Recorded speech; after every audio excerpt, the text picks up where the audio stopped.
Tenemos un tema de gran interés, el tema de la desigualdad.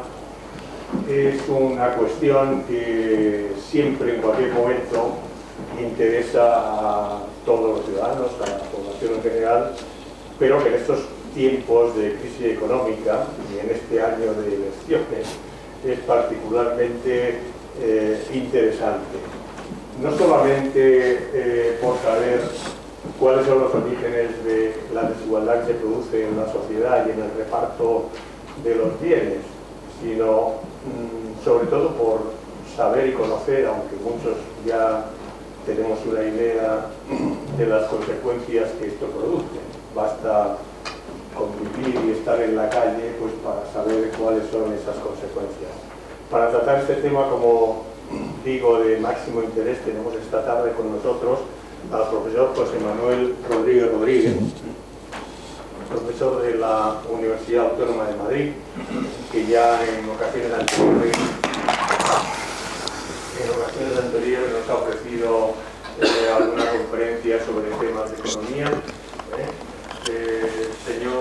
El profesor Rodríguez está encuadrado en el Departamento de Análisis Económico de la Universidad Autónoma de Madrid y es profesor de Teoría Económica e Historia Económica, profesor titular de Fundamentos de Análisis Económico.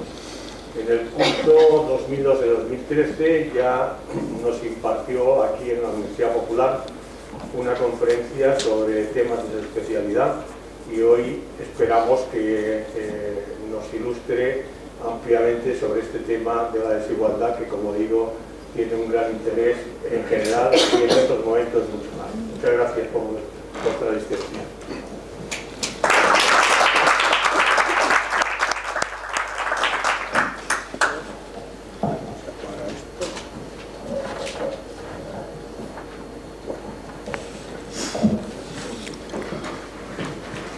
Bueno, pues vamos a empezar. Lo primero, agradecer la amable invitación. Como ya comenté hace 2 años casi, me sentí muy a gusto y estoy absolutamente encantado de volver a estar aquí de nuevo con vosotros, porque pocas veces tiene uno un público tan atento, tan interesado, y vuelvo a repetir lo que dije hace 2 años. Ya quisiera yo que muchos de mis alumnos mostraran el mismo interés y la misma curiosidad que tenéis vosotros. La verdad es que es un auténtico placer. Bueno, pues vamos a entrar en materia. Y la conferencia pues la voy a dividir en, digamos, 3 partes. Primero, ¿qué es la desigualdad? ¿Cómo se puede medir la desigualdad? Segundo, voy a hablar de lo que se llama la desigualdad en la distribución de la renta a nivel funcional, distinguiendo entre las diferentes fuentes de renta que pueden obtener los individuos o las familias de una economía, distinguiendo entre rentas del trabajo, rentas del capital, y ver cómo esto está cambiando en todos los países en los últimos años, haciéndose una distribución de la renta mucho más favorable hacia las rentas del capital que a las rentas del trabajo. Esto veremos que está cambiando no solo en el caso español, sino prácticamente en todas las economías occidentales. Esto es lo que respecta a la distribución funcional de la renta. Pero claro, hay un tema que nos llama mucho más la atención, que es la distribución personal de la renta y los diferentes indicadores que podemos ver, que podemos utilizar para ver cómo está distribuida la renta en las diferentes economías y en particular también en nuestro país, y cómo en nuestro país la distribución personal de la renta ha registrado uno de los mayores empeoramientos de toda la Unión Europea, yo ya me atrevería a decir prácticamente de todo el mundo, como consecuencia de la crisis económica. Después daré algunos datos de la distribución de la riqueza, no a nivel español porque no he podido acceder a datos, pero sí a nivel mundial. Dejaré un par de documentos que se han presentado en el año 2014 y en el año 2015 en el conocido Foro de Davos, que se celebra todos los meses de enero de cada año, y es uno de los temas que más preocupan incluso a las autoridades económicas mundiales y a los gurús de la economía mundial. De pronto el problema de la distribución de la renta, el problema de la desigualdad, empieza a convertirse en uno de los problemas clave. Entonces, bueno, pues con respecto a la distribución de la riqueza veremos algunos datos que son realmente impactantes. Para terminar, voy a utilizar algo que está a disposición de todo el mundo y que nos sirve para que cada uno nos coloquemos dónde, que es los datos de las declaraciones de Hacienda que hacemos los españoles. Son datos de la agencia tributaria, son datos oficiales, y entonces podemos colocarnos cada uno. Yo me he encontrado con la agradable y desagradable sorpresa de que un profesor titular de universidad pues está entre el 5% que más declara en este país. Es decir, está en el top. Claro, me quedo absolutamente asombrado. Un catedrático está en el 3%. ¿Qué país es este? Bueno, ¿qué país es este? Y en segundo lugar, esto hace que tengamos que poner un poco de cuidado a la hora de analizar los datos de la distribución de la renta, porque si parte de ellos, gran parte de ellos, provienen de los datos fiscales, pues a veces uno se puede plantear, y son muy creíbles estos datos fiscales, da que pensar, da mucho que pensar. Y luego, para terminar, a ver si me da tiempo, porque no lo tengo en el PowerPoint, pero a ver si podemos conectar con una fuente de datos de una institución, un think tank de economía, el Fondo de Estudios de Economía Aplicada, FEDEA, que lo que ha hecho es analizar los datos de la distribución de la renta con los datos fiscales para todos los municipios españoles de más de 5.000 habitantes. Y entonces tenemos datos, por ejemplo, para todos los municipios de Madrid, incluido Tres Cantos. Por cierto, avanzo que Tres Cantos tiene una de las distribuciones de la renta, entre comillas, menos desigualitaria de todos los municipios de la Comunidad de Madrid de más de 5.000 habitantes. Y bueno, pues vamos a entrar en materia. Y para entrar en materia, lo primero que tenemos es que distinguir entre algo de lo que se habla y muchas veces lleva a confusiones, que es la distinción entre renta y riqueza. ¿La renta qué es? La renta es lo que los economistas llamamos una variable flujo. Es la renta anual. Entonces, un individuo puede ganar 20, 30.000, 40.000, 50.000 o 8 millones de euros al año. 8 millones de euros al año creo que es la renta más elevada que se obtiene, como veremos después, en términos de rentas del trabajo en la economía española. Es la que gana el señor Isla, es el director de Inditex. Nos referimos, cuando hablamos de renta, al pago por los factores de producción, ya sea trabajo o capital, que posee un individuo. Pago a lo largo de un año. Es decir, es la suma de los salarios anuales, es la suma de los dividendos de las acciones que los individuos posean, es la suma de los intereses que tenga, de las cuentas bancarias que tenga el individuo, es la suma de los alquileres que tenga, de las viviendas en alquiler que tenga el individuo. Todo eso sería la renta anual. Y otra variable muy, muy diferente y que muestra una desigualdad mucho más elevada es la riqueza que tiene el individuo. Para poner un ejemplo, podemos tener un individuo que gana 100.000 euros al año. Esa es su renta anual.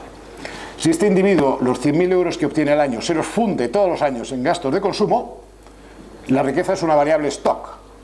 Por lo tanto, a fin de año, su riqueza va a ser cero. Lo que ha añadido a su riqueza es nada. Puede tener la riqueza que tenga del pasado, que proviene... ¿De dónde puede provenir la riqueza? De los ahorros acumulados del individuo, más los rendimientos que hayan generado esos ahorros, de las herencias que haya recibido, etcétera. De ahí la riqueza no puede provenir de ninguna otra fuente. Entonces, como veremos después, la desigualdad en términos de riqueza es mucho más elevada que la desigualdad en términos de renta. Una vez señalado esto, bueno, pues empezamos aquí con algunos datos de lo que ha pasado en la economía española en los últimos años. En el gráfico de la izquierda, pues tenemos la evolución de la renta disponible neta de los hogares por habitante. ¿Qué es la renta disponible? La renta disponible es la renta bruta que consigue el hogar, restándole los impuestos directos y sumándole las transferencias que pueda recibir la familia. ¿Qué son las transferencias? Pues cuando recibimos pensiones de jubilación o recibimos seguro de desempleo, eso no se computa como renta de la economía en el periodo, se considera como transferencias, pero eso sí forma parte de la renta disponible. Entonces, bueno, pues aquí tenéis la evolución desde el año 94 hasta el año 2012 de la renta disponible por habitante en España. Está, como se observa en la parte izquierda del gráfico, euros constantes del año 2000. Es decir, aquí ya están descontados los efectos de los precios. Si os fijáis, pues, ¿qué ocurre? El máximo se alcanzó en el año 2008, 15.800 euros por habitante, y a partir de ahí, pues, está bajando en picado. Y estamos, en términos de poder de compra por habitante, en euros constantes significa en términos de poder de compra, de lo que podemos comprar con la renta que obtenemos. Estamos eliminando el efecto de la inflación. Pues fijaros que la familia media española está al mismo nivel prácticamente del año 2002, efectivamente. O sea, hemos ido 11 años atrás. Esto en términos medios. Esto es lo que ha ocurrido a raíz de la crisis económica que comienza a mediados del año 2008, y a partir de ahí la renta disponible por habitante pues se va reduciendo. ¿Por qué se va reduciendo? Bueno, pues se va reduciendo por la subida de los tipos impositivos del IRPF, se va reduciendo por el aumento del número de individuos desempleados, se va reduciendo por la reducción de los salarios, etcétera, etcétera, etcétera. Bueno, el gráfico que tenemos a la derecha es ya una variable de riqueza de las familias. Ya no es renta, es lo que las familias tienen por término medio. Estamos otra vez hablando de valores medios. Es el patrimonio financiero de los hogares por habitante. ¿Esto qué es? Pues es la suma de lo que las familias tienen en acciones, el valor de las acciones que tienen en manos de las familias, más los fondos de inversión que tengan, el valor de los fondos de inversión, más el valor de los fondos de pensiones. Todo esto sería el patrimonio financiero de las familias. Sería una variable que nos mediría la riqueza financiera de las familias. Si os fijáis, bueno, pues se puede observar que prácticamente todos los años, el periodo es el mismo, pues la riqueza financiera de las familias es muy superior a su renta. Pues si cogemos aquí, en el año 2006, que es cuando, bueno, en el año que alcanzó el máximo, el 98, en el año 99 es cuando se alcanzó el mayor patrimonio financiero, estábamos hablando de 25.000 euros por habitante. En acciones, fondos de pensiones, planes de pensiones, el valor de todos esos activos financieros. Ahí no se incluyen los inmuebles. No, los inmuebles vienen ahora. Ahora vienen los inmuebles, que es el siguiente gráfico, el de la izquierda. En algún momento, en la última vez que estuve aquí hace 2 años, pues se comentaba por aquel entonces que los españoles éramos más ricos que los alemanes. Si recordáis. Bueno, pues eso tiene que ver con el patrimonio inmobiliario de los españoles. Eso tiene que ver con el patrimonio inmobiliario de los españoles. Si os fijáis, claro, estamos hablando, el máximo se alcanzó en el año 2007 de 120.000 euros por habitante. El valor de las viviendas en propiedad de las familias. Valor de mercado. Claro, a partir de ahí, pues con la caída en los precios de la vivienda, pues esto ha ido disminuyendo. Pero si hacemos una cuenta muy así por encima y comparamos los 120.000 euros, bueno, vamos a coger 80.000 el último año, 80.000 euros por habitante, es el patrimonio inmobiliario, el valor de las viviendas, y lo comparamos con la renta disponible por habitante, que es, redondeando, 15.000, pues el patrimonio inmobiliario equivale a 5 veces la renta disponible. Lo podemos calcular perfectamente. Cada uno de vosotros podría hacer vuestra relación entre patrimonio inmobiliario y renta disponible. ¿Cuáles son los ingresos que recibo anualmente? ¿Cuál es el valor de mercado de la vivienda en la que yo resido actualmente? Y divido el valor de mercado de la vivienda entre mi renta. Y me va a dar una cifra mucho más elevada. Me va a dar 4, 5, depende. Y esto era la razón. Me voy a ir casi al final, porque hay algunos gráficos que son muy detallados a este respecto. Este gráfico nos muestra las viviendas en propiedad por edad del cabeza de familia. Lo que tenemos aquí es los diferentes... Vamos a ver, que yo estas cosas me suelo perder. Diferentes grupos de edad y porcentaje de las familias que tienen vivienda en propiedad. Ojo, vivienda en propiedad significa que tienen vivienda en propiedad, no significa que esté pagada. No significa que esté pagada. La hipoteca puede estar ahí. Pero es un activo inmobiliario. Bueno, pues fijaros que España en este caso, si lo comparamos con... es el país de Europa, de los que aparecen en el gráfico, que tiene mayor proporción de familias con vivienda en propiedad.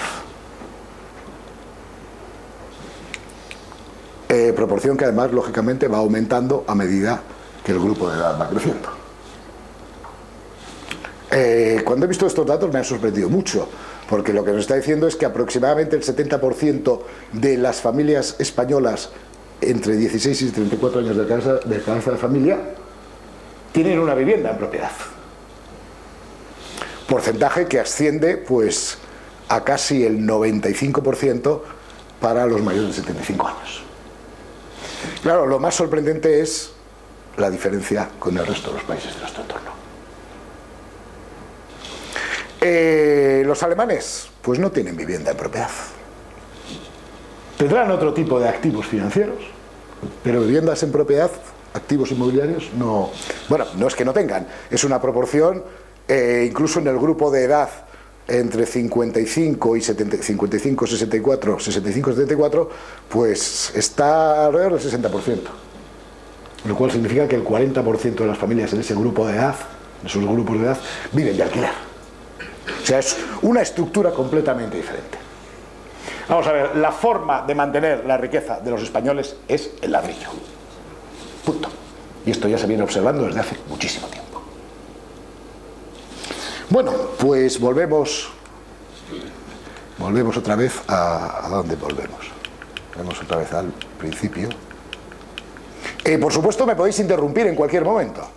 Incluso agradezco las interrupciones. Bueno, una vez señalado esto, pues vamos a pasar a la distribución funcional de la renta.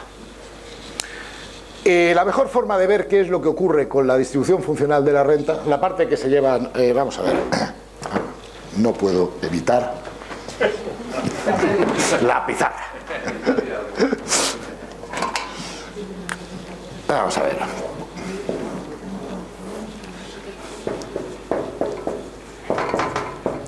Producto Interior Bruto al coste de los factores. Esto es el valor del pastel que produce la economía en un año. Es una variable flujo, de la que hablábamos antes. Y el Producto Interior Bruto al coste de los factores se divide en dos partes. Salarios y excedente bruto de explotación son los beneficios brutos más, aquí está también incluido las rentas de los trabajadores autónomos. Las rentas de los trabajadores autónomos también está metido dentro de este grupo. Y entonces fijaros que podemos ver qué parte del pastel, proporción del pastel que se llevan los salarios. Esto es el pastel. El pastel vale 100. Pues los salarios se pueden llevar 50 y la otra parte se lleva otros 50. Sería una distribución de la renta 50-50. ¿De acuerdo?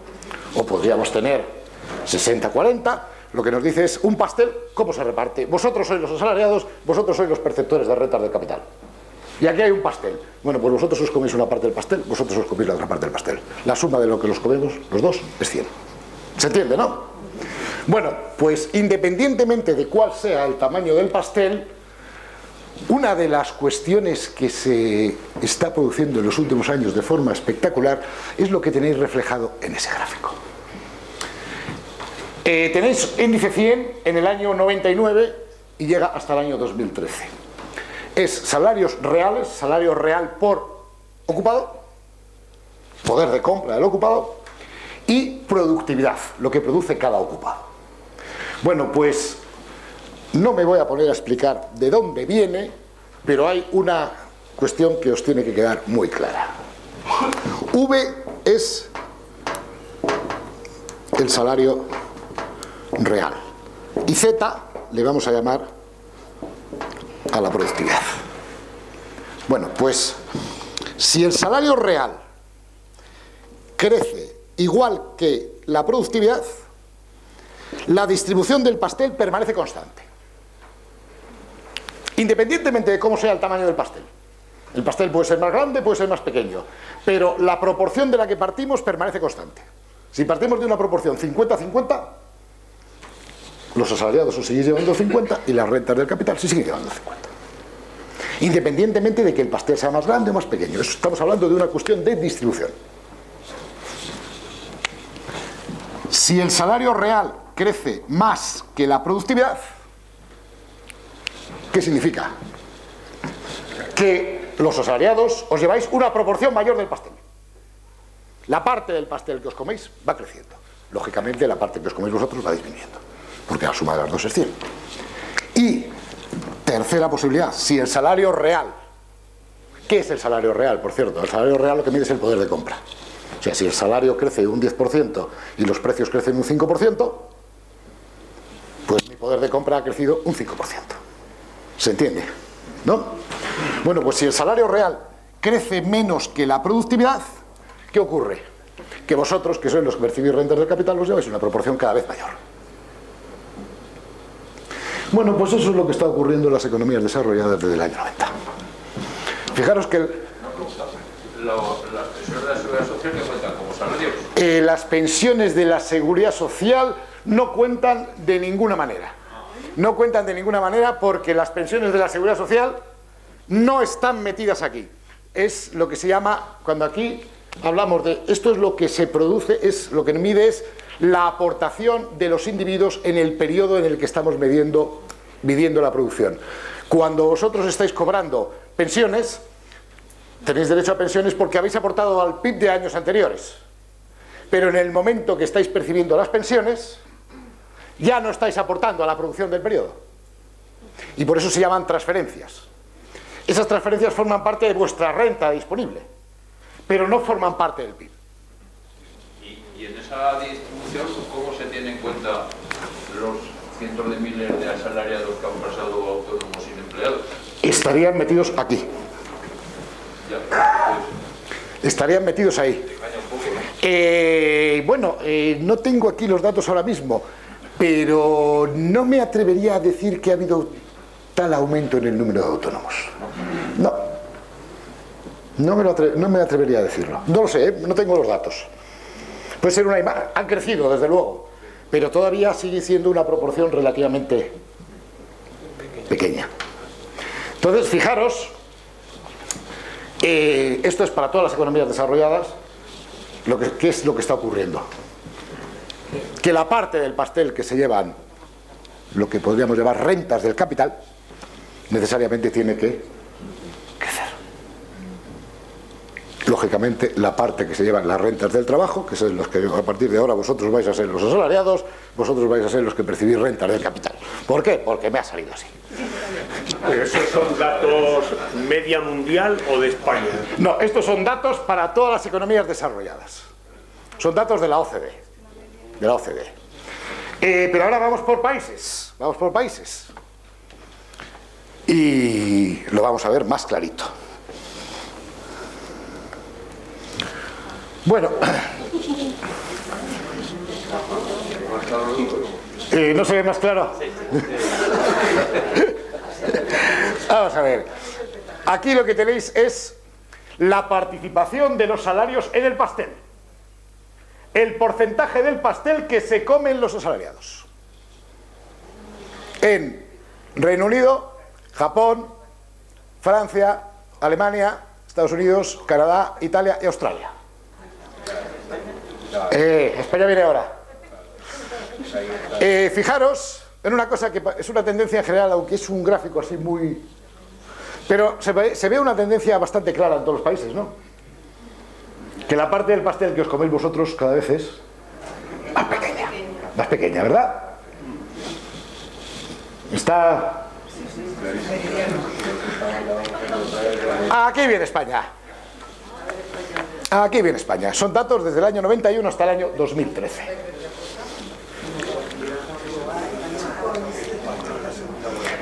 Grecia partía 57% del pastel para los asalariados y ahora está en el 48%.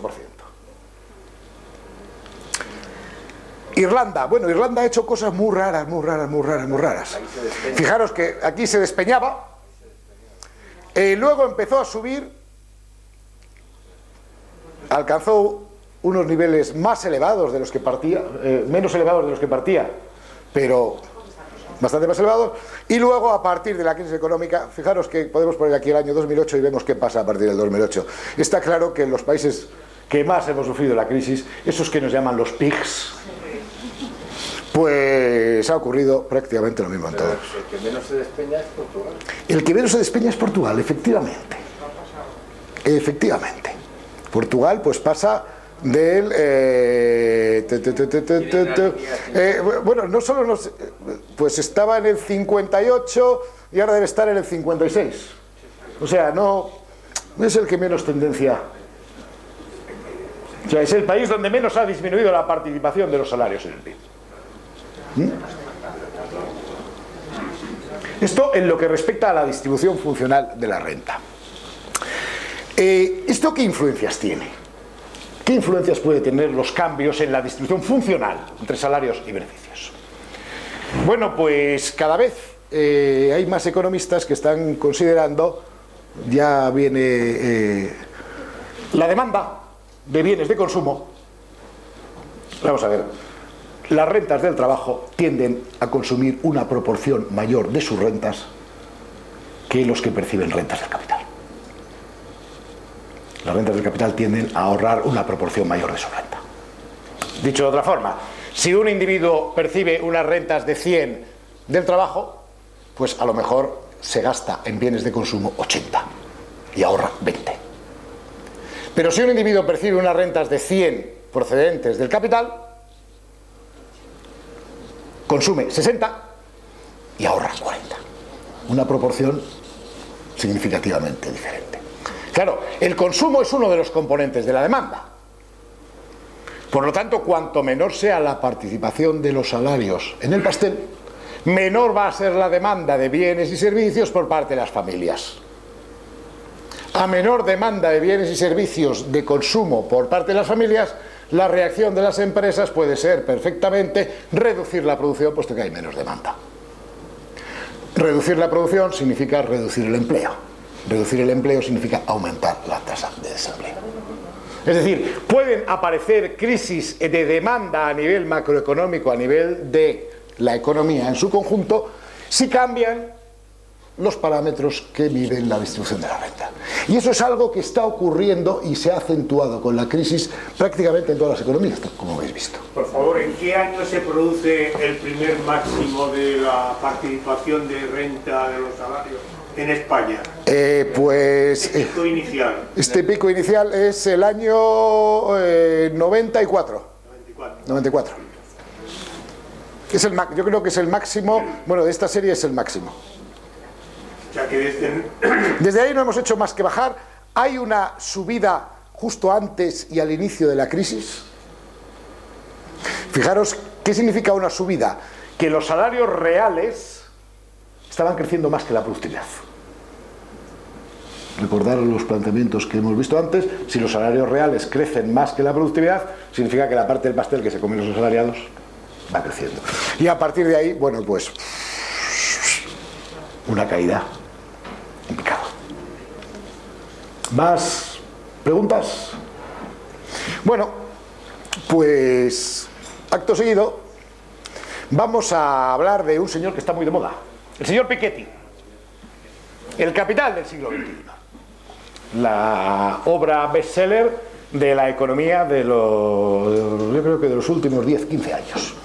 El libro más vendido, es uno de los gurús de la economía ahora mismo. Bueno, pues algunos gráficos sacados de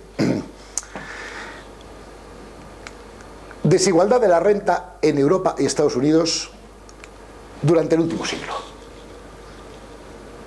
Europa en su conjunto, Estados Unidos.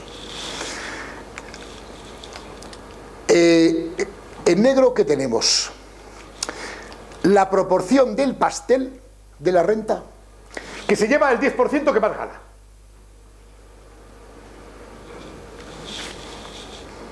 Fijaros que era en el año 1900 el 10% que más ganaba se llevaba un 40% de la renta en Estados Unidos.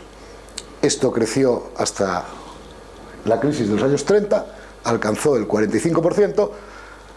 A partir de aquí, durante todo el periodo de crecimiento hasta los años 70, antes de la crisis del petróleo en el año 73, la proporción que se llevaban el 10% más ricos, top income share, es el 10% que más rentas percibía, pues va cayendo, se va haciendo más igualitaria la distribución, por decirlo de alguna manera, pero a partir de ahí esto se dispara y alcanza unos niveles de desigualdad en Estados Unidos como nunca se había visto en la historia. Ahora mismo, el 10% de los norteamericanos que más renta ganan se llevan casi el 50% del pastel. 10% o 50%. Bueno, para Europa, pues ocurre a unos niveles diferentes, también es el 10%. ¿Qué parte del pastel se come el 10% que más rentas percibe? En Europa, a niveles menores, partía de niveles superiores en las dos primeras décadas del siglo pasado.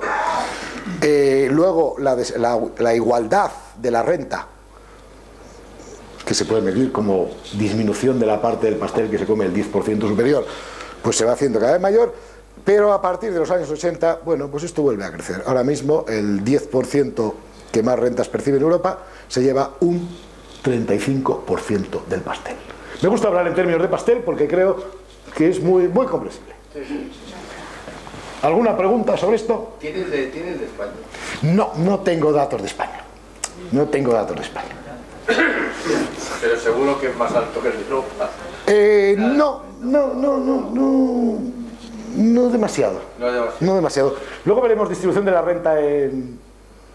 Luego veremos datos de España. Bueno, y ahora la riqueza.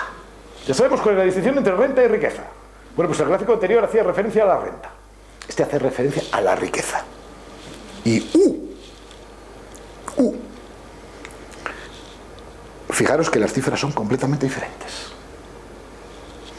Aquí el mínimo es el 50%.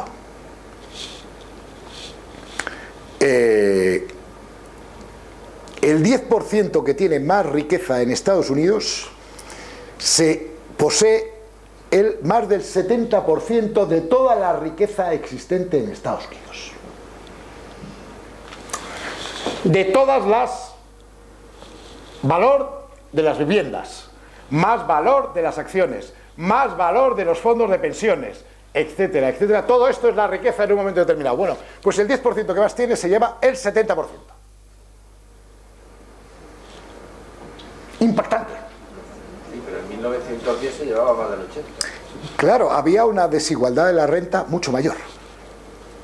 Pero fijaros que aquí, bueno, pues a partir de el mínimo se alcanza en 1970 y a partir de ahí no ha hecho más que crecer en Estados Unidos. Algo muy similar, el mínimo se alcanza en Europa el 60%, que esto debe ser el año, es el año 80, y a partir de aquí otra vez no ha hecho más que crecer. Vamos a ver, la riqueza y la renta en Europa y Estados Unidos se está haciendo cada vez más concentrada. Las élites se llevan la parte del león, se comen cada vez una parte mayor del pastel. ¿Preguntas? ¿Me podéis interrumpir? Perdona, ¿de qué manera influye la economía sumergida y la evasión de capitales y todo esto, como les cuento a mis alumnos muchas veces, lo que está sumergido no se puede medir. Esto es como el intento de descubrir el petróleo en Canarias. Se supone, se cree que hay algo ahí, pero cuando llegan a hacer las prospecciones, pues nos encontramos con que parece que no había. Bueno, pues lo que está sumergido, por definición, pues no lo podemos saber. Probablemente lo que daría lugar sería a situaciones de diferencias de riqueza mucho mayores, sobre todo teniendo en cuenta el valor de la riqueza que está acumulada en paraísos fiscales, que claro, eso no entra aquí. Sí, claro, sí, hay un consenso que en España, por ejemplo, está en torno al 20, entre el 20 y el 25%. En Alemania, por ahí, del 10 al 15%. Son magnitudes que alteran muchísimo, ¿no? Altera mucho. Sí, lo que pasa es que no lo puedes medir. El problema es... Diría más, en todo caso, las desigualdades. Depende. Yo no me atrevería a decirlo. Luego, cuando veamos los datos de Hacienda, a lo mejor podemos intentar adivinar algo. Los datos esos son del 2010. 2010 es el último año, sí. ¿Cómo ha ido la tendencia hasta ahora? No lo sé porque todavía no han publicado datos más recientes. Esto es lo último que he encontrado. En relación con la economía sumergida, han presumido de poderla medir y, según ellos, la han medido con notable decencia y exactitud y han dicho que un 18%. Los daneses. Yo, con respecto a la economía sumergida, no me atrevería a decir nada más que pocas cosas. Primero, todos sabemos que existe. ¿Cuál es su valor en proporción al PIB?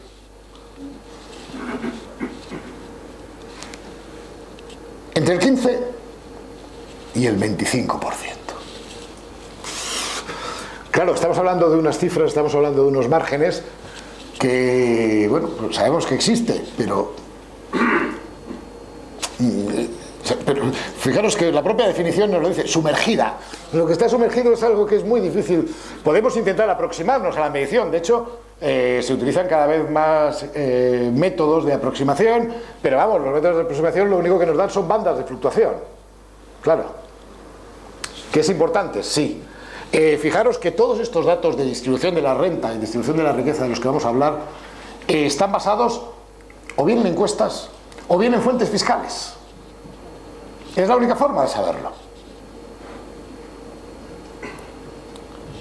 No hay otra posibilidad de medir la desigualdad de la renta o medir la desigualdad de la riqueza.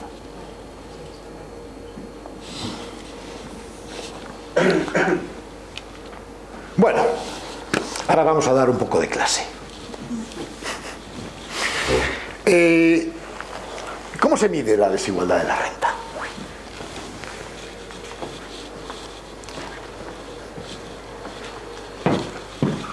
Cuando hablamos de desigualdad de la renta, desigualdad personal de la renta, de unos individuos a otros. ¿De qué forma lo podemos medir? Bueno, pues tenemos dos medidas muy utilizadas, de las cuales pues vamos a ver bastantes datos.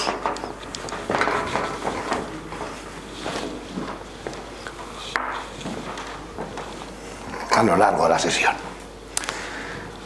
Imaginaos que cogemos las rentas de los individuos o de las familias españolas, las rentas que tenemos, y las dividimos en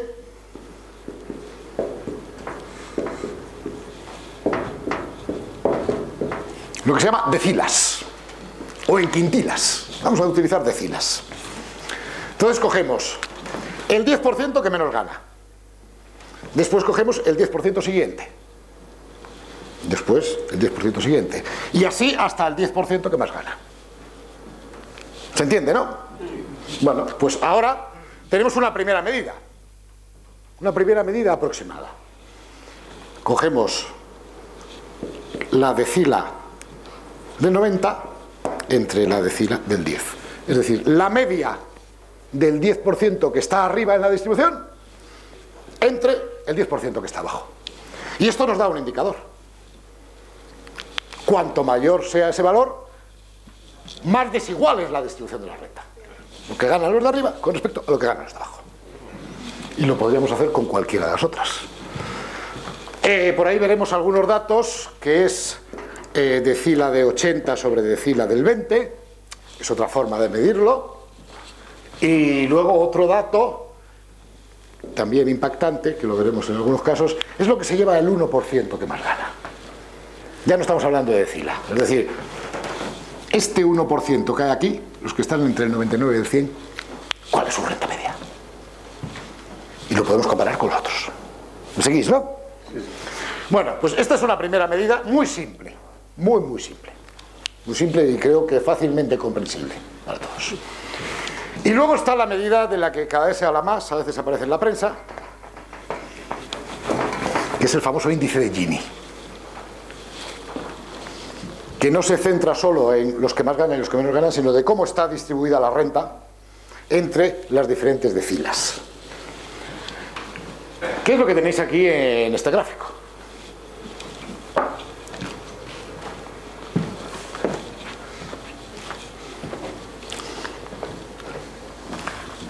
Cogemos... ¡Epa! No cogemos nada.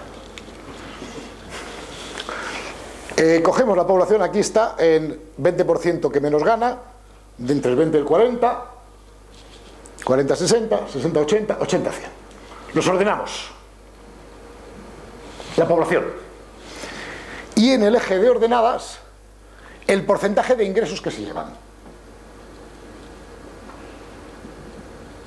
Fijaros que esta línea sería una igualdad perfecta.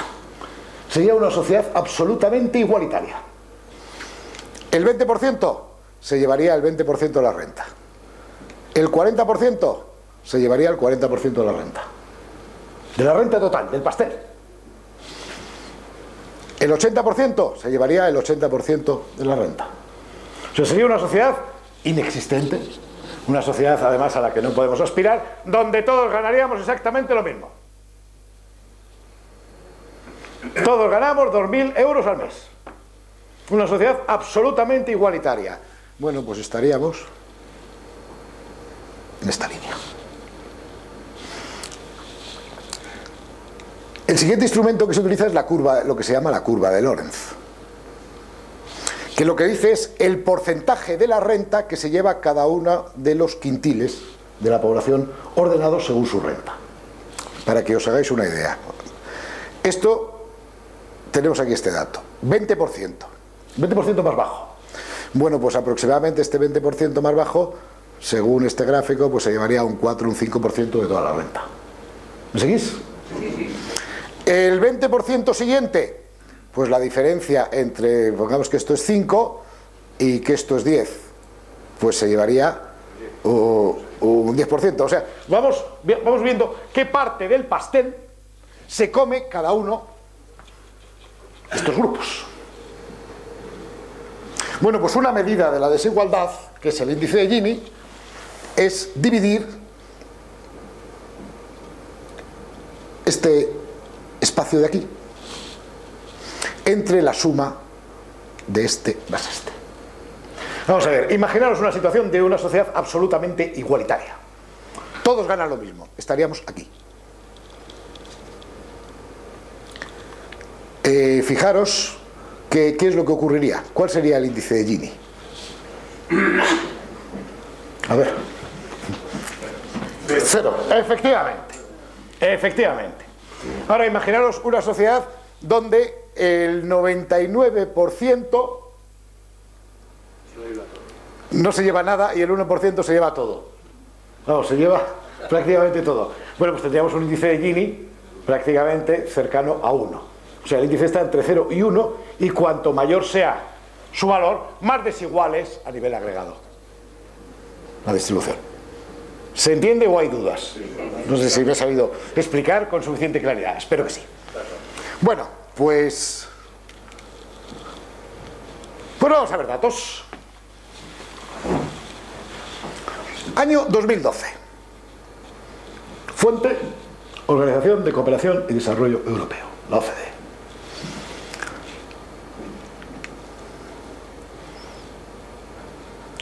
¿Qué pasa con España? Esto es el 20% superior entre el 20% inferior. Es lo que he llamado aquí. Ya lo he borrado. Bueno, pues es la media del 20% superior de lo que ganan entre la media del 20% inferior. Algo realmente impactante, ¿no? 7. ¿Quién es el país más desigual de la Unión Europea en el año 2012? España. Esto es muy grave. Esto lo sentimos. Esto genera pérdidas de confianza. Esto se carga el capital social de una sociedad. Esto es insostenible.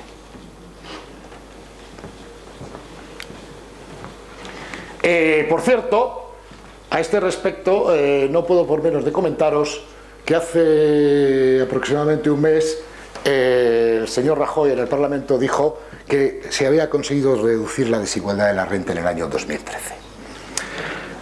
Obviamente a mí esto me llamaba mucho la atención y entonces me fui a los datos de las fuentes estadísticas de la Unión Europea, lo que se llama Eurostat, que es el equivalente al INE español, pero a nivel europeo. Y entonces me encontré con una cosa que ya ha desaparecido.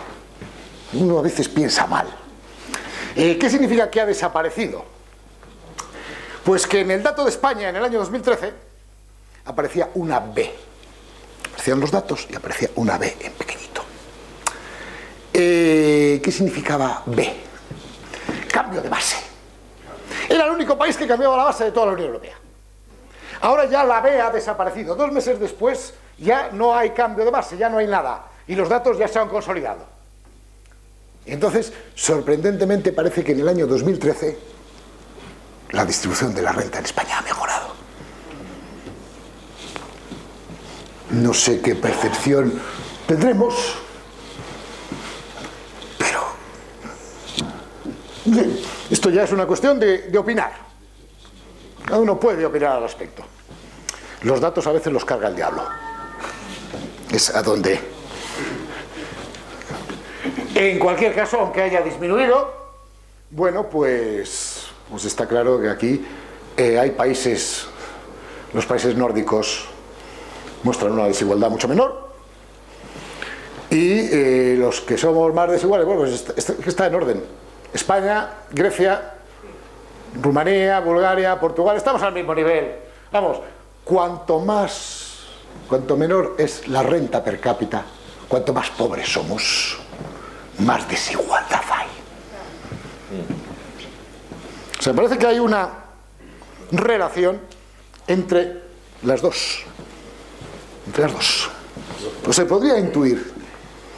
Según ese gráfico, en el 2012, España, el 20% que más gana se llevaría 7 partes del pastel. No, el 20%... vamos a ver, esto sería...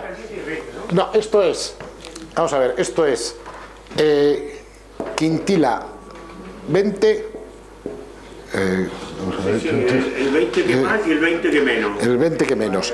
Y esto es 7 veces más. Eso digo. 7 veces más significa... Los que están por arriba se llevan 7 partes del pastel.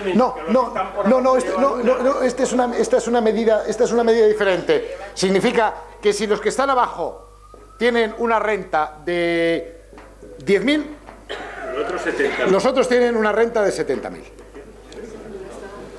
¿Está incluida la parte de la quintila 10 también?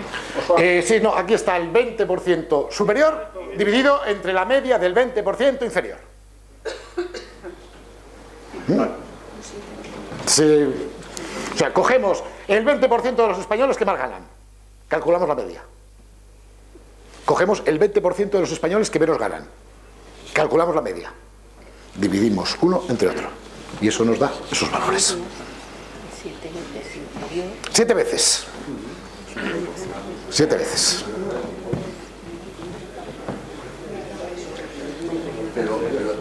Perdón.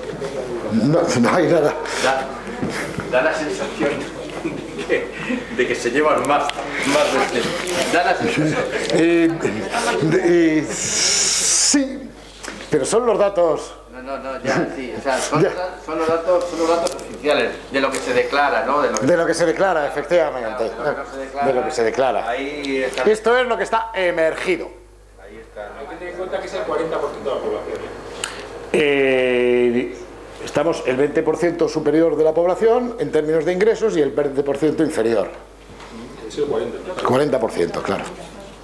Esto es lo que está metido en este Si cogiéramos el 10%, estaría... 10, creo que luego tengo algunos datos del 10, y vamos a hablar también de los datos del 10. Y vamos a hablar de los famosos CEOs, los en inglés Chief Executive, qué malo soy en inglés, Chief Executive Officer, los líderes de las empresas. Los amos, efectivamente. Ahora vamos a hablar de ello. No, si es que vamos a hablar, es que os voy a traer todos los datos, es que están ahí todos los datos y además los voy a dejar ahí para que tengáis acceso a ellos. Bueno, esto creo que es bastante significativo.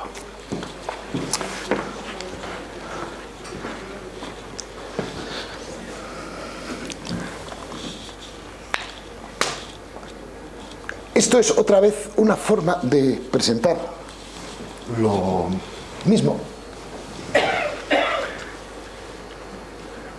Pero aquí lo que tenéis es la distribución del pastel por de 20% en 20% en cada uno de los países. Por quintiles. Vamos a ver, ¿esto qué significa? Nos vamos a España. ¿Vale? Bueno, pues el 20% que más gana se lleva el 40% del pastel. La diferencia entre 100 y 60, tenemos por aquí, el 40%. El siguiente 20% pues se lleva aproximadamente 25. El siguiente 20% hacia abajo se come un 12. El siguiente un 10 y el más bajito pues un 4%. Eso es España. Fijaros que ya que hablábamos de cómo se distribuye la renta en parte del pastel, aquí ya no dividimos el pastel entre asalariados y perceptores de renta del capital, no, sino entre perceptores de rentas a nivel agregado, entre los que más ganan y los que menos ganan, divididos en 5 grupos, desde los que menos a los que más. Bueno, pues somos uno de los países pues más desiguales, ¿no? No solo más desiguales, sino que si nos vámonos a los extremos. El 20% de los españoles que están abajo son los que menos proporción del pastel se comen de todos los países. El 20%, lógicamente, no tendría por qué ser lógicamente, porque tendríamos los 20% intermedios, pero por lo que se puede observar en el gráfico es que excepto Luxemburgo, pues me da la impresión que el 20% de arriba se come una proporción del pastel mayor que en cualquiera del resto de los países que tenemos aquí. En esta distribución no se consideran los parados, ¿no? Sí, aquí también están los parados. Aquí también están los parados. Aquí están. La renta que se considera para los parados es lo que cobran del paro. Exactamente. O sea, aquí están todas las rentas que se perciben. ¿Alguna? ¿Cómo voy de tiempo? Son las 8. Son las 8, vale. Creo que nos va a dar tiempo. Bueno, pues... esto lo he metido como curiosidad. Es el 20%, otra vez, que más gana, entre el 20% que más gana, los valores medios, pero ahora distinguiendo entre los que tienen menos de 65 años y los que tienen más de 65 años. ¿Qué significa? Pues fijaros que aparece una cosa muy clarita. Y es que prácticamente no. En todos los países la desigualdad de la renta es mucho menor entre los jubilados que entre los activos. La línea azul, bueno, pues en España el 20% de los jubilados que más ganan 4 veces más que el 20% que menos gana, por término medio. Y sin embargo, si cogemos los menores de 65 años, pues es el 20% que más gana 8 veces más que el 20% que menos gana. ¿Cómo quedaría trabajando, española, pero está trabajando fuera. A ver, ¿qué está? ¿Que está trabajando en el extranjero? No entraría, no entraría. No aparecería porque no... Vamos, fijaros que además esto creo que es el mismo año, está referido al año 2012, o sea, no habría datos al respecto.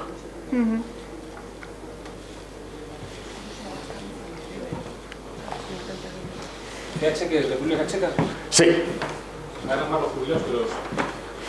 Pues parece que sí. ¿Y en Francia? En Francia están casi al límite. No ganan más. Vamos a ver, no significa que ganen más. Vamos a ver, hay que... No, que las diferencias son menores. Vamos a ver. Las diferencias son menores. Superior 20% tenemos. Menores de 65. Superior 20%, el inferior 20%. Y esto me da un valor en Francia, que es 4,5. 4,5. Es decir, los que están en el 20% de arriba ganan 4,5 veces en Francia más que los que están en el 20% de abajo. Una distribución de la renta, yo diría que bastante igualitaria comparada con nosotros. Y ahora repetimos lo mismo para los mayores de 65. Y entonces vuelve a aparecer otra vez en Francia la misma cifra. El 20% de los jubilados que más rentas perciben, su renta media es 4,5 veces superior al 20% de los jubilados que menos renta perciben. Siempre estamos jugando con lo mismo. Todo el rato estamos jugando con lo mismo. Pero esto vendrá dado fundamentalmente por el enorme paro juvenil que hay aquí en España, ¿no? Al no tener acceso al trabajo, no ingresar. Claro, vamos a ver. Uno de los factores que están detrás de estos aumentos en la desigualdad de la renta, obviamente, es el desempleo. Pero no solo el juvenil. Todo el desempleo en general. Fijaros que ahí estamos hablando de personas menores de 65 años. Ahí estamos mezclando. Claro. Sí, pero solo en Francia el desempleo que cobra una... Aquí, el que no cobra nada no entra. El que no cobra nada, efectivamente, no entraría. Entonces, quedan... ¿Cuántos millones? Claro, pues la diferencia sería todavía mayor, lógicamente. Pero en el caso de España, aproximadamente, si uno de las barras es mayores de 65, corresponde a datos de pensiones, ¿verdad? De pensiones, claro. De pensiones más otro tipo de rentas. Sí, También tendríamos las rentas del capital que se pudieran tener, etcétera, etcétera. Pero eso no son ingresos. Bueno. Eso son todo tipo de ingresos. Vale. Todo tipo de rentas que se pueden percibir. Sí. Bueno.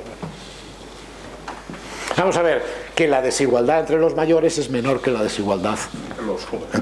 no entre los jóvenes, entre los menores de 65 años. Pero bueno, Esa es una conclusión que se puede se saca inmediatamente. Hablando de personas en edad de trabajar, pues prácticamente podemos decir que la barra de los jóvenes no es la de los jóvenes cronológicamente, sino la de todos, ¿no? Sí, claro, están metidos ahí, claro. Bueno, pues...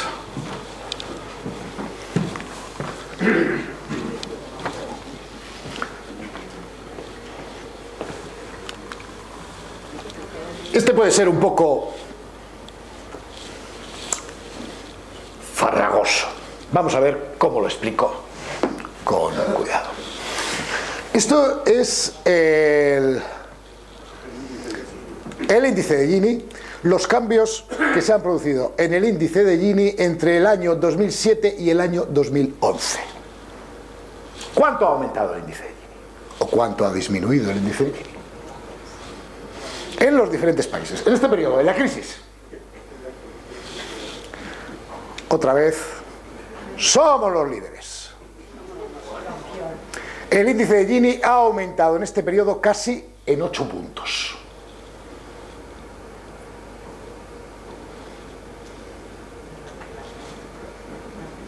Es decir, la desigualdad ha aumentado en España como en ningún otro de los países que tenemos en la muestra. El índice de Gini pues no ha disminuido, bueno, sí ha disminuido, Ha disminuido la desigualdad en Polonia, en Israel, Australia, Holanda, y luego estos 3 países pues se han mantenido.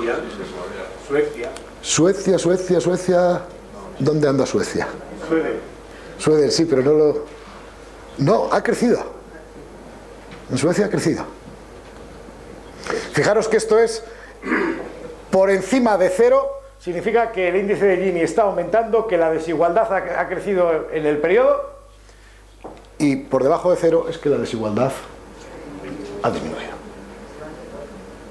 Vamos a ver, prácticamente en todos los países, como consecuencia de la gran crisis económica, la desigualdad ha crecido. Una cosa interesante es, fijaros que aparece aquí Market Income Inequality, que estos son las rentas brutas que perciben los individuos, el índice de Gini medido con las rentas brutas que se perciben, y luego con la renta disponible. ¿Qué es la renta disponible? Bueno, pues a las rentas brutas que se perciben, que es lo que está en naranja, le tenemos que quitar los impuestos directos y le tenemos que sumar las transferencias, prestaciones por desempleo, pensiones, y eso nos da la renta disponible. O sea, un poco el cálculo sería lo que percibo en términos brutos, le sumo las pensiones, el valor de las pensiones que yo pueda recibir, más las prestaciones por desempleo, y le quito los impuestos directos, le quito el IRPF. Y entonces eso me da la renta disponible. Fijaros que las transferencias sociales hacen que el aumento del índice de Gini en España ya no sea de 8 puntos, sino de 4. Es decir, que el estado de bienestar en España todavía cumple un cierto papel de colchón. Vamos, que se carga la mitad del aumento de la desigualdad.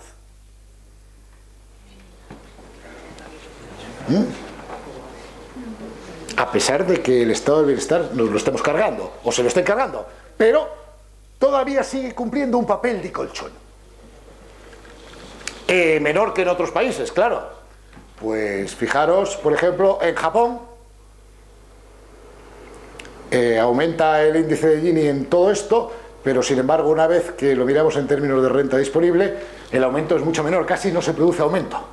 O sea, las transferencias que se producen a través del sector público en una u otra dirección, vía impuestos, vía pensiones, vía prestaciones por desempleo, hacen que esa desigualdad de partida tienda a disminuir mucho. No sé si...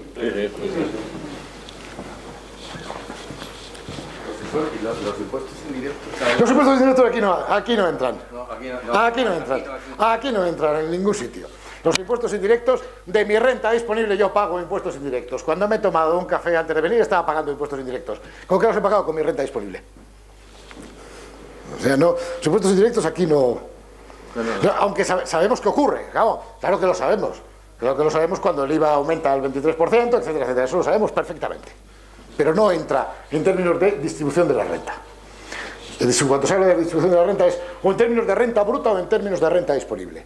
Y luego ya con mi renta disponible yo puedo consumir, y el consumo que realice pues tengo que pagar los impuestos indirectos, etcétera, etcétera. Aquí tampoco entra pues el IBI, todo este tipo de... que sufrimos, impuestos indirectos, pues no, esto no entra aquí.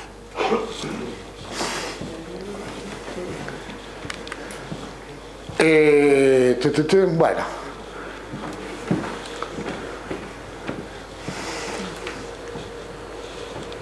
este gráfico también es muy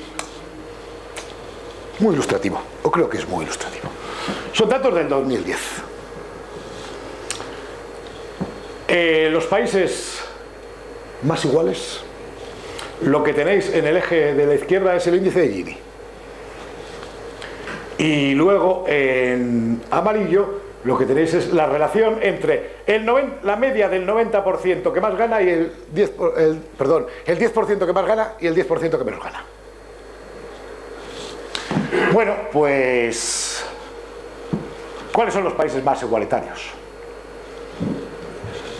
Islandia, Eslovenia, Noruega, Dinamarca, la República Checa, sorprendentemente, Finlandia, Bélgica, Austria. O sea, fijaros que en todos estos países el índice de Gini está por debajo del 30%.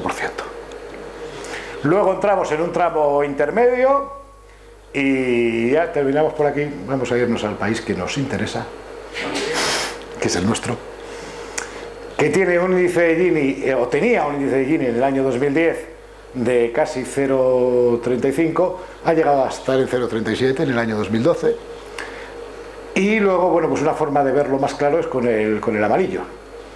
Fijaros que la diferencia, la relación entre el 10% que más gana y el 10% que menos gana, pues es la peor, así de claro, de todos los países europeos. ¿Quién está peor que nosotros? Pues fijaros con quién. Bueno, sorprendentemente Israel, bueno, no sé si sorprendentemente o no, Estados Unidos, Turquía, y luego ya estamos hablando de países latinoamericanos donde la distribución de la renta es brutalmente desigual. Estamos hablando de México 30 veces, o Chile pues casi. Pero Estados Unidos también tiene unos datos realmente tremendos. También tremendos, claro. Es que Estados Unidos es probablemente el país más desigual, quitando a un lado los países subdesarrollados o menos desarrollados. Estados Unidos es el país donde mayor es el grado de desigualdad de la renta, y además agudizándose a lo largo del tiempo, agudizándose durante los últimos años, durante las 2 últimas décadas. Lo que pasa es que parece que a los americanos no les molesta excesivamente, aunque debe empezar a molestarles porque el señor Obama ya se ha empezado a preocupar por la desigualdad de la renta. Se está yendo ya, sí, ya se va. Sí, pero a lo mejor por eso, para no intentar ese. Bueno, ¿esto qué pasa? Bueno, esto nada, vamos a dejarlo. Este gráfico también es muy... ¿Qué ha pasado entre el año 2007 y 2011 en estos países con la renta? Con la renta media, que es lo que tenéis en azul. Con la renta del 10% más elevado. Triangulito naranja. Con la renta del 10% más bajo. Circulito. Bueno, pues otra vez tenemos la desgracia de que en nuestro país han pasado cosas muy raras. No, muy raras no. Entre el 2007 y el 2011. ¿Esto qué significa? Que entre el 2007 y el 2011 la renta del 10% de los españoles que menos ganan ha caído en un 12% anual. Son datos de caída o de crecimiento anual. La renta media ha caído un 3% anual. Esto por aquí, aproximadamente un 3% en azul. Y la renta del 10% que más gana también ha caído, pero solo ha caído un 1%. ¿Esto qué significa? Que la desigualdad ha aumentado espectacularmente. Pero eso coincide con los 4 primeros años de la crisis. Exactamente, con los 4 primeros años de la crisis. Que si se pudiera cuantificar el dinero que hay en los paraísos fiscales, la diferencia sería más... Sería muchísimo más abismal, sí. Sí, lo que pasa es que hoy yo no me he atrevido a entrar en... Pero sí hay datos al respecto. Sí hay datos al respecto. No para España, pero sí para el mundo. Sí hay datos para el mundo en su conjunto. Es una situación muy triste. Muy grave. Desde mi punto de vista, muy grave. Bueno...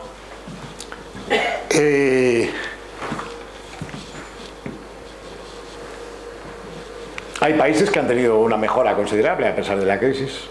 Chile, así se me viene a la cabeza. Los suecos. Bueno, esto lo dejo ahí para que aparecerá en... Sí, después aparece. Vamos a intentar. Bueno, esto le llamo la parte del pastel que se lleva el 1% más rico. más rico significa el 1%, no más rico en términos de riqueza de la que hablábamos antes, no, el 1% que más gana, que más renta obtiene. ¿Qué ha pasado? Entre el año 80, declara, ¿qué declara? Efectivamente, todos son datos de declaraciones, todos son datos fiscales, pero independientemente de que sean datos fiscales, son bastante impactantes, son bastante impactantes. Fijaros, Estados Unidos, para empezar, el 1% se llevaba el 8% del pastel. Y ahora se lleva más del 20%.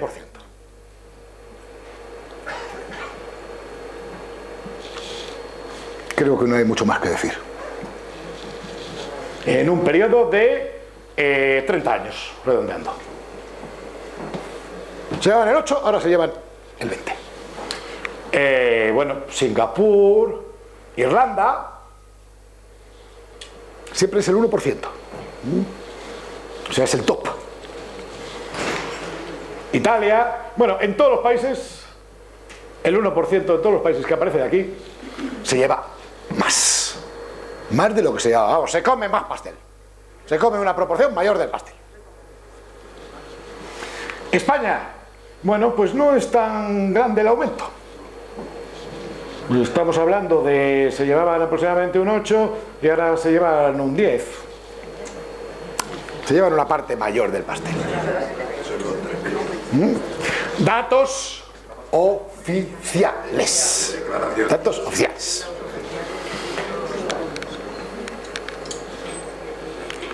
Bueno, el top. Estos son también datos oficiales. La Comisión Nacional del Mercado de Valores publica lo que ganan los directivos de las empresas del IBEX.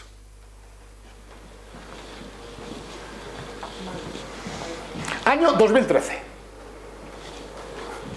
Y entonces, bueno, pues aquí tenéis los datos. El salario medio en España, el salario bruto, era 23.680 euros. El salario mínimo, 9.000 euros. El salario más frecuente, el que más se repite, 15.500. El salario del grupo superior, o sea, de los que están en la parte superior de la jerarquía de las empresas, salario medio de 54.000 euros. Y a título de ejemplo, el que más gana en España, el señor Pablo Isla, casi 8 millones de euros. A mí el salario del grupo superior me parece muy bajo. Yo creo que lo que pasa es que habría que ver cómo miden el grupo superior, porque esto no he podido llegar a ello. Pero bueno, ya hay una diferencia bastante significativa. Es una orientación. Oye, perdón, es que cuando de vez en cuando salen publicadas las noticias económicas que dice, bueno, Pablo Isla, sí, o otro directivo, el de Iberdrola, y no sé cuántos, 6 millones o 8 millones de tal de salario, y... No, aquí está incluido todos los bonus. 4, no, aquí en estos datos están incluidos todos los bonus que reciben en el año. Publicados sueldos de 13 millones de euros entre salario y los fondos, los planes de pensiones. ¿Por qué los planes de pensiones no entran ahí? Pues ahora mismo no te sabría decir, porque son los datos que los he cogido. Esta mañana concretamente, yo en la biblioteca hojeando un periódico económico, Patricia Botín ha tenido un sueldo de 6 millones no sé cuánto, más otros 2 y pico de Sí, pero claro, fijaros que el plan de pensiones no entra como... Entran las primas que obtengan, pero no los planes de pensiones. Planes de pensiones porque los planes de pensiones no lo pueden coger hasta el momento en que se jubilen. No forma parte de la renta del periodo. Sí entran las primas que puedan recibir los complementos, pero no los planes de pensiones como tales. Pues el salario de Pablo Isla el día que lo recupere será de 200. Será una barbaridad. Bueno, estos son los datos. Y entonces, bueno, pues aquí hay una cifra muy bonita. El top y el mundo. Tenéis el que más gana, el 15 que más gana, y el 30 que más gana. Estamos hablando de las empresas del IBEX, datos oficiales. El señor Pablo Isla gana 883 veces el salario mínimo. El 15, que no sé ahora mismo quién es, gana 500 veces. Y el 30, el más bajo de los que aparecen en la lista, pues 300 veces. Si lo comparamos con el salario medio de los españoles, pues estamos hablando de 337 veces para el señor Isla, 200 para el otro, 120 para el otro. Y con respecto a los que están relativamente arriba, o sea, no son los directivos, sino escala superior, bueno, pues estamos hablando de una diferencia de 147, 88 y 52. Es decir, son unas diferencias de ingresos significativas. El gráfico siguiente es mucho más bueno. No, esto es declarado. Es que, hombre, si ya se declaran hasta las tarjetas black. Hasta las tarjetas black se declaran, o sea que ahora ya esto se declara todo. Pero ha parecido. Bueno, este dato deberían haberlo publicado los medios de comunicación. No sale a la luz pública en ningún momento, o no sale donde debe de salir. No es de Podemos, no es de Izquierda Unida, no. Es de The Economist.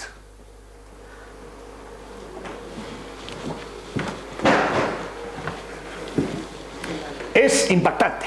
Año 2012. Salarios en Europa. Número de días que tiene que trabajar un individuo para ganar lo que gana un CEO, el cojo directivo de la élite, en una hora de trabajo. Vámonos a España.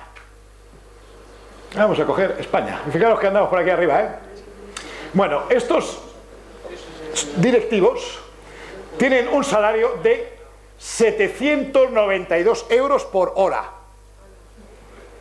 Por hora. Por hora.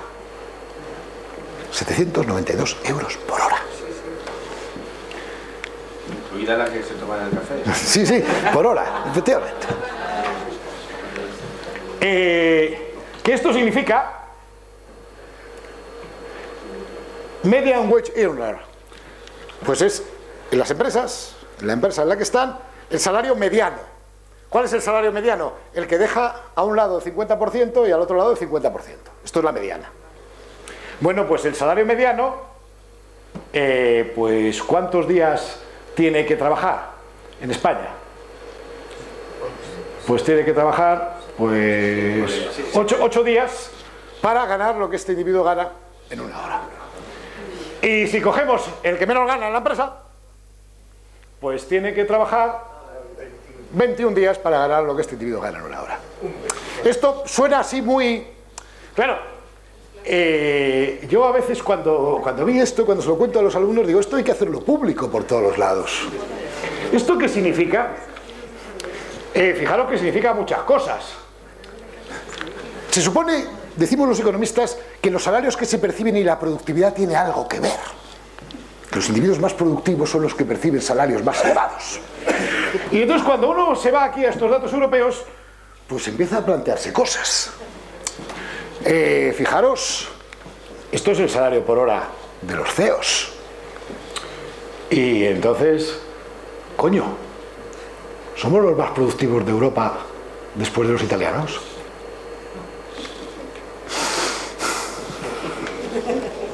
No sé.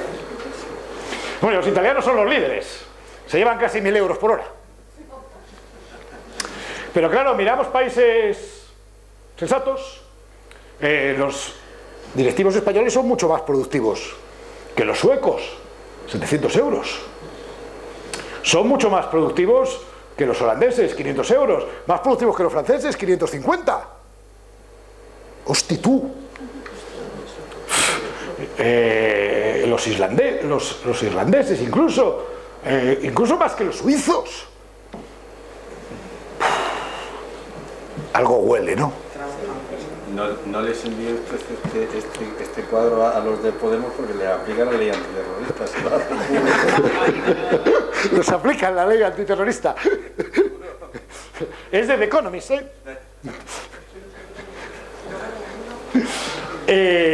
fijaros que son... fijaros que aquí, si uno se fija en el número de días que tiene que trabajar el individuo que gana menos para ganar lo mismo que el CEO en una hora, pues fijaros que el liderazgo está en países, hombre, de los que a los que no deberíamos imitar excesivamente. Rumanía, Ucrania, Rusia, y después vamos nosotros. O sea, en la Champions League. En la Champions League, pero son unos vecinos con los que no me gustaría ir de paseo o a tomar unas cañas. Preferiría irme a tomar unas cañas con los que están por ahí abajo, ¿verdad?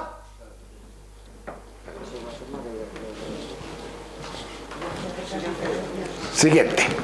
Hay otra más que en la diapositiva que has puesto antes. ¿Sí? Si haces una comparativa que parecida a esta y pones qué empresa podríamos montar si despedimos al CEO. Pablo Isla te sale que puedes montar una empresa, una cooperativa obrera, sí, 150 trabajadores de 15.000. Mira, no lo había pensado. No se lo digas a Pablo Iglesias, ¿eh? Con 8 millones de euros. 515 trabajadores pueden hacer bastante. Sí. Si se lo pones en régimen de cooperativa y incentivados a trabajar, producen bastante. Sí, se puede hacer el cálculo. Gracias por la idea, no lo había...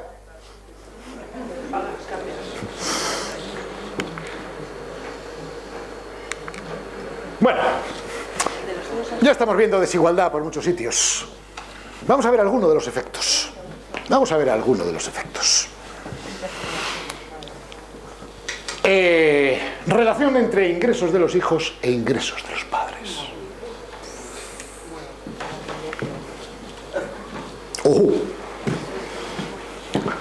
Fijaros, a medida que el índice de Gini va aumentando, lo que tenemos en el eje de ordenadas es la relación que hay entre ingresos de los hijos e ingresos de los padres. Es decir, la transmisión intergeneracional de la desigualdad, en último término. Es decir, cuanto más elevado sea el valor, más transmisión intergeneracional de la desigualdad va de padres a hijos. Claro, no es extraño cuáles son los países donde la renta de los hijos depende más de la renta de los padres y por lo tanto la desigualdad se mantiene a lo largo del tiempo. Bueno, pues fijaros qué países. Mirad cuáles son. Los más desiguales hoy, los que tienen un índice de Gini más elevado, son los países en los cuales las desigualdades se transmiten de generación en generación. Brasil, Chile, Perú, Argentina.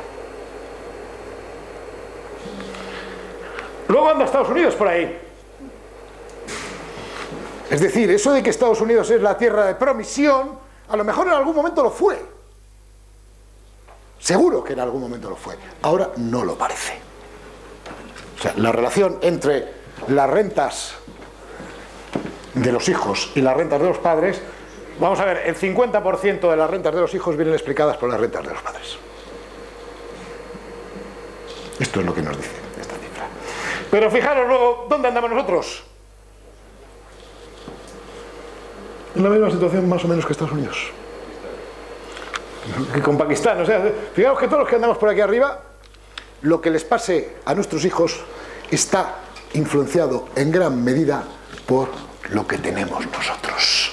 Se transmite de generación en generación. ¿Ha habido algún momento en que las diferencias han intentado acortar un poco en la mejor época de España, digamos? Sí, yo creo que sí. Sí, ¿no? Yo creo que sí, que hubo una época en algún momento en la que algunos que veníamos de abajo nos colamos. Eso estaba pensando.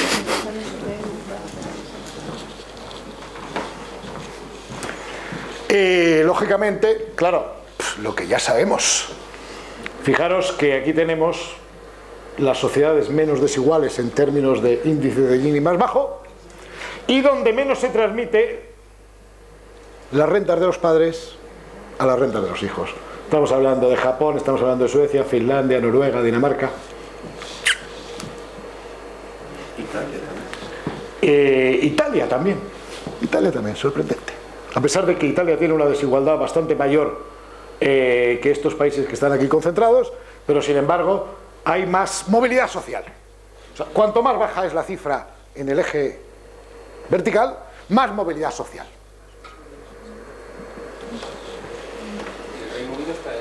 Reino Unido, pues parece que según estos datos tiene muchísima movilidad social. Ahora mismo sería el país que tendría más movilidad social. ¿Esto puede tener alguna relación con el inmovilizado inmobiliario tan grande que hay en España para que haya tan poca movilidad social? No, tú estás pensando en términos de movilidad geográfica. Y aquí estamos hablando en términos de movilidad de rentas. Sí, claro, el hecho de que tengas una vivienda en propiedad, como hemos visto antes, una proporción muy importante de la población tiene vivienda en propiedad, esto desincentiva completamente que te traslades a otra región, otra ciudad, buscando empleo. Puede tener un efecto también. Pero no afectaría, esto es relación entre ingresos de los padres e ingresos de los hijos. ¿Cómo nuestros ingresos van a afectar a los ingresos de nuestros hijos por término medio? Claro, detrás de esto está, no lo tenemos, pero obviamente esto no es que sea una cuestión automática. Ingresos de los padres influyen en la educación de los hijos, la educación de los hijos influye en los ingresos de los hijos, etcétera, etcétera, y esta es la vía, ingresos de los padres, contactos, etcétera, etcétera. Hay un dato que dice que hasta ahora siempre los hijos iban a mejor que los padres y por primera vez ya van abajo. Sí, efectivamente, van a vivir peor que nosotros. Por término medio van a vivir. Ya es. Sí. No van, ya no es. Claro, el otro día me quedé, no tengo aquí los datos, pero uno de pronto, ya que has planteado esta cuestión, el 80% de los universitarios menores de 30 años, 80 me he pasado, 60% de los universitarios menores de 30 años que están trabajando con contrato temporal. De los que están trabajando, creo que es el 65% tienen contrato temporal.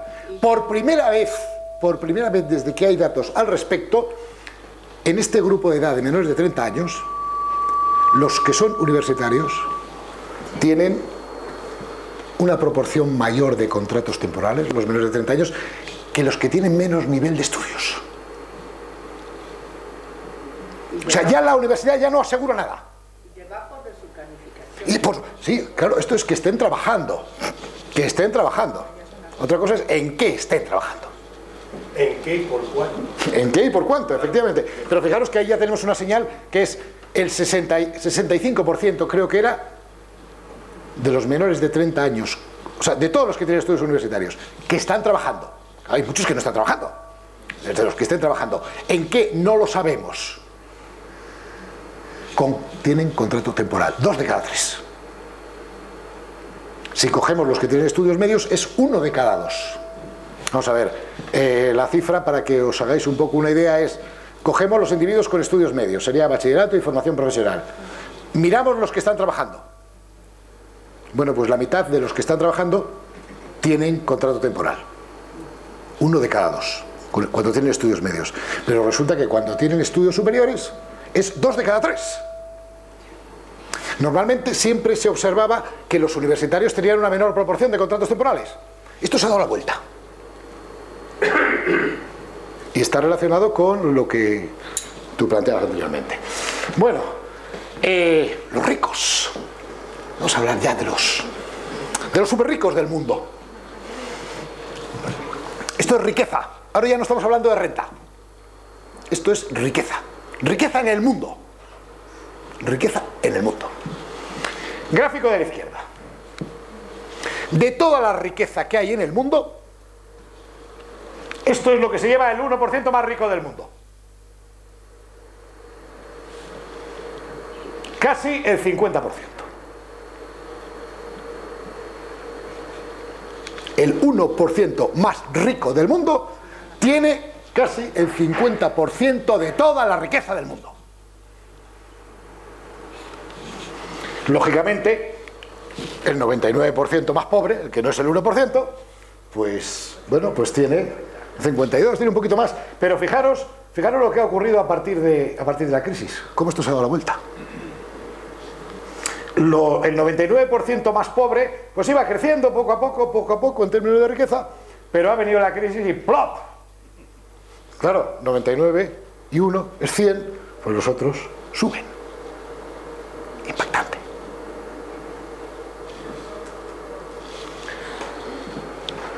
La segunda cifra también es impactante. Estos son los superricos, con los que no tenemos nada que ver. Estamos hablando de Warren Buffett, probablemente no, por ahí también está el señor Amancio Ortega, etcétera, etcétera. Son esos que aparecen en la lista de Forbes todos los años, que se publican. Bueno, pues... riqueza. En el año 2010, estos son los 1000 millonarios. Más de 1000 millones de dólares de riqueza. Bueno, pues número de 1000 millonarios que acumulan la misma cantidad de riqueza que el 50% más pobre de la población mundial. Bueno, pues en el año 2010 eran 388. Los 388 más ricos del mundo tenían una riqueza equivalente al 50% de la población, a la riqueza del 50% de la mitad de la población mundial. Riqueza. Pero esto, cada vez hace falta menos ricos para llevarse el 50%, para llevarse lo mismo que el 50% de la población mundial en términos de riqueza. Ahora ya vale con 80. Y no sé. Pero los otros 300 no serán pobres. Hombre, ahí luego lo que queda es un 49% que tienen algo. Fijaros que estos datos a veces pueden engañar un poco, pero son muy impactantes. son muy impactantes. Es decir, estamos viendo los extremos. El 50% menos rico del mundo y el top. Estamos hablando de Cristiano Ronaldo, de estos, bueno, Cristiano Ronaldo no llega ni a ningún sitio. ¿De Florentino? Florentino, sí, probablemente estoy. Florentino para arriba. Bueno, esto vamos a dejarlo. Esto vamos a dejarlo. Hacienda. Los datos de Hacienda. Estos son los datos oficiales de Hacienda. Colocaros cada uno donde lo considere oportuno. Vamos a ver. Esto creo que no se puede poner más grande. Pero, vamos a ver. Aquí tenéis por tramos de rendimientos brutos. O sea, lo que nos pone en la cifra de rendimientos la que hacemos en la declaración de la renta, los brutos, antes de quitar todo.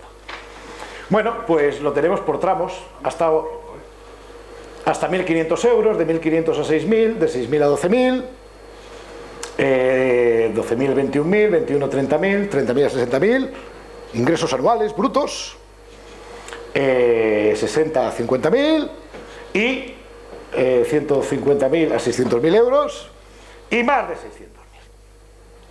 Y entonces aquí tenéis el porcentaje de individuos que hay en este país.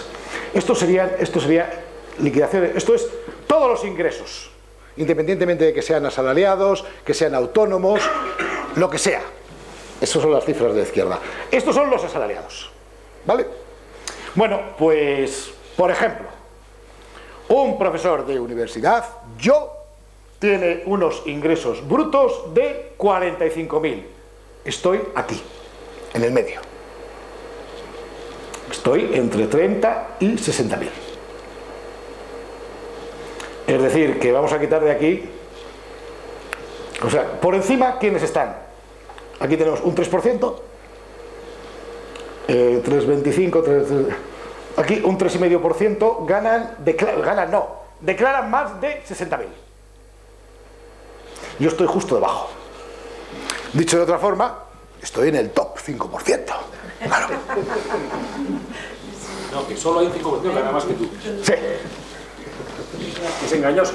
Porque... Son los datos oficiales. No, porque hay un 15% que está en esa franja. O sea, sí, vamos, habría que verlo. Ese es aquí un cambio.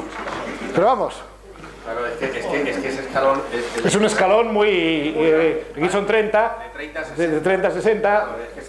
Fijaros que, bueno, podemos ver varias cosas. ¿Cuál es la moda? ¿Cuál es el que más se repite en términos de salarios? Pues este que tenemos aquí, entre 12 y 21.000 euros. 15.500 dijiste antes. Sí, pero lo que pasa es que son de años diferentes. Esto es del año 2011. Lo otro creo que era... no me acuerdo... Pero está en esa franja. Sí, está en esa franja, justo en el medio. Eso indica que esos grupos no nos escapamos de declarar nada. No, claro que no nos escapamos de declarar absolutamente nada. Y encima pasamos por ricos. Es decir, cada uno, no se lo voy a preguntar, pero lo puede mirar luego en casa, cuando lo mire en el PowerPoint, y se puede colocar a ver dónde anda. A lo mejor se lleva alguna sorpresa. Yo me llevo muchas sorpresas. Yo no tengo que mirarlo, Todo, más o menos. Pero otra cosa es que uno lo diga o no lo diga. Yo ya digo que me llama mucho la atención. Me llama mucho la atención. Esto es en términos de... bueno, aquí tenéis la media en cada uno de estos grupos. Bueno, pues las medias. En términos... los asalariados declaran por término medio 22.350 euros al año. Brutos. Asalariados. Vamos a los otros. A los otros... ¿Eso tiene en cuenta la renta por unidad familiar? No, son rentas personales, son individuales. Rentas individuales, son declaraciones individuales. Estos son declaraciones individuales. Ahora vamos a hablar de los que se quieren ligar todos. Podemos quiere ligarse a los autónomos, Ciudadanos quiere ligarse a los autónomos, el señor Rajoy se quiere ligar a los autónomos. Parece que hay una cancha donde pillar. Hay un coto de pesca muy grande. Hay votos. Hay votos de autónomos, hay votos de jubilados, ese es otro coto. Pero claro, cuando uno mira, pues eso que se llama la estimación objetiva singular. ¿Sabéis lo que es, no? Los que tienen una empresa declaran por módulos y entonces esto es lo que declaran. 561.000. Hay 561.000, efectivamente. 562.000. De media, 10.762 euros. Con perdón por la expresión, me descojono. ¿Quién fue el ministro de Hacienda que se le ocurrió lo de los módulos? Pues creo que debió ser Paco Fernández Ordóñez, efectivamente, sí. Y desde entonces no lo ha cambiado nadie. Claro, hay un montón de gastos que se pueden deducir y entonces, claro, eso sale. Pero es que, claro, uno está harto de ver por ahí estos que tal, y luego tienen unos coches que tienen que hacer unas bolitas más grandes, ¿sabes?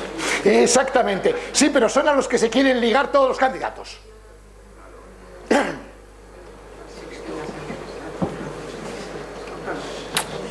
Son las cuestiones. Fijaros, medio, 10.000.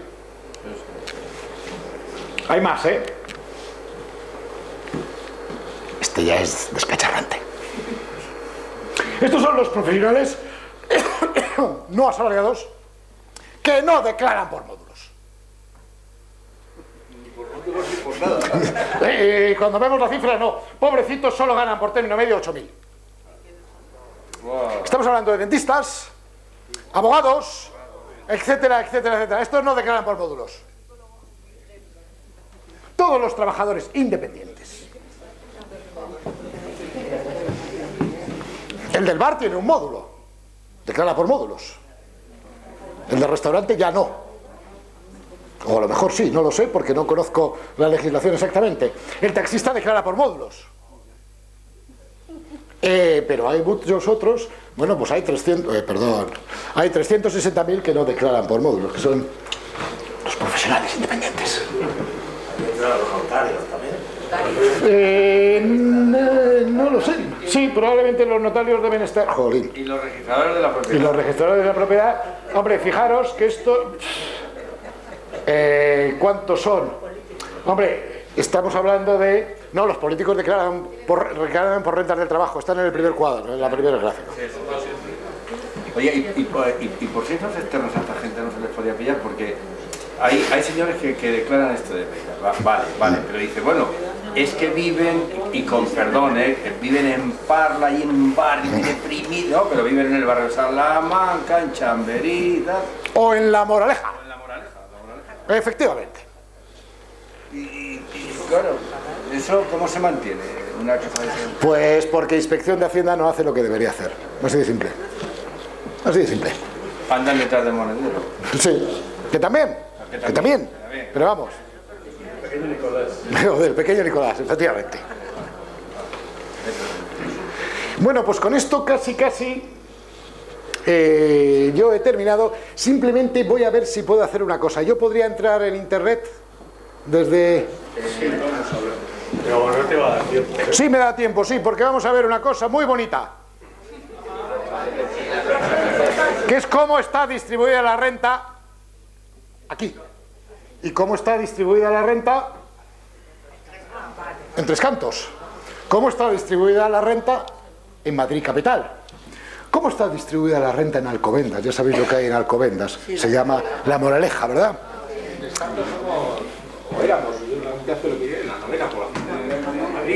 En términos de renta per cápita, no lo sé exactamente, porque claro, vienen todos los municipios de más de 5.000 habitantes. ¡Ojo! Lo que declaráis. Lo que declaramos. Lo que esté sumergido, lo sabréis vosotros. Aquí la mayoría somos asalariados. Asalariados o jubilados.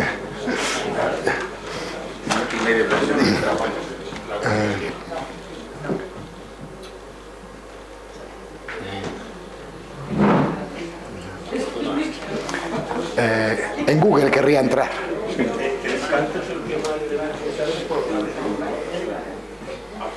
Ah, ya está. Perfecto. FEDEA, renta municipal. Renta municipal. Sí.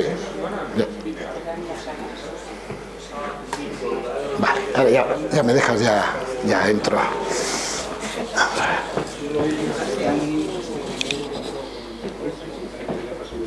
No tenemos mucho tiempo. Esto se hace muy... En 5 minutos, a ver si carga. No, esto no es.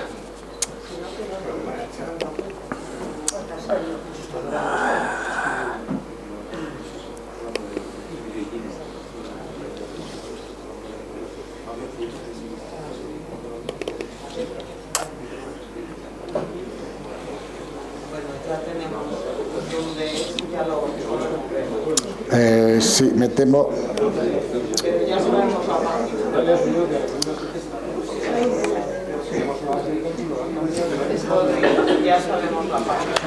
Bueno,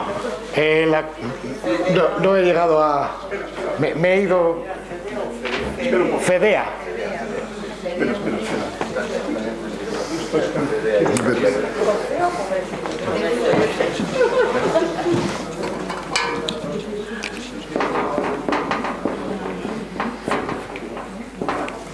FEDEA, renta municipal, por Google, se entra y aparece el mapa de todos los municipios de más de 5.000 habitantes de España. ¿Qué datos aparecen? Pues aparecen los siguientes datos. Renta media por habitante. Renta media por declarante. Distribución de la renta en quintiles. ¿Qué porcentaje del pastel se come el 20% de abajo, el 20% siguiente, el 20% siguiente, hasta el 20% más alto? Esto está para todos los municipios de más de 5.000 habitantes. Y el índice de Gini, municipio a municipio. Claro. El primero es el Pozuelo, ¿no? El primero creo que es en términos de desigualdad, Alcobendas. Creo que es Alcobendas. Está la moraleja. Exactamente. Es aquí, ¿verdad? Sí, ya está, ya hemos llegado. Sí, nada, nos vamos al mapa y buscamos aquí Tres Cantos. Por ahí anda Tres Cantos, en algún sitio. Vamos a ver, este es Madrid. Pues abajo. Ahí. Vale. ¿Se puede mover un poco hacia la izquierda para que salga todo? No, aquí no hay ya. Aquí ya no hay posibilidad de... Lo único que es moverse en ese sentido. Vale. Sí, pero se puede mover por abajo. Sí, por abajo, sí. Ahí está. Ya lo sé. Vale. Es que está cruzado. Cuando va llegando la hora de irnos... Bueno, índice de Gini de Tres Cantos, 0,46. Ojo, esto engaña. Recordar que en España era 0,35, la media española. Cuando uno hace los análisis a nivel más pequeño, de núcleos de población más pequeños, ya sea municipios, ya sea provincias, el índice de Gini crece. O sea, la desigualdad es mayor dentro de los pequeños. Distribución de la renta. Pues el 20% de abajo se lleva un 4% y el 20% de arriba pues se lleva la mitad, 50%. Esto parece unas cifras muy gordas, pero si lo comparamos con los municipios del entorno o con Madrid, son índices, o sea, si dividiéramos 51 entre 4, pues nos daría un valor. Si hiciéramos lo mismo para todos los municipios, veríamos que en el caso de Tres Cantos es de los medios bajos, de los más igualitarios. ¿Cuál es el más igualitario de la Comunidad de Madrid? Pues creo recordar que es Rivas-Vacia Madrid.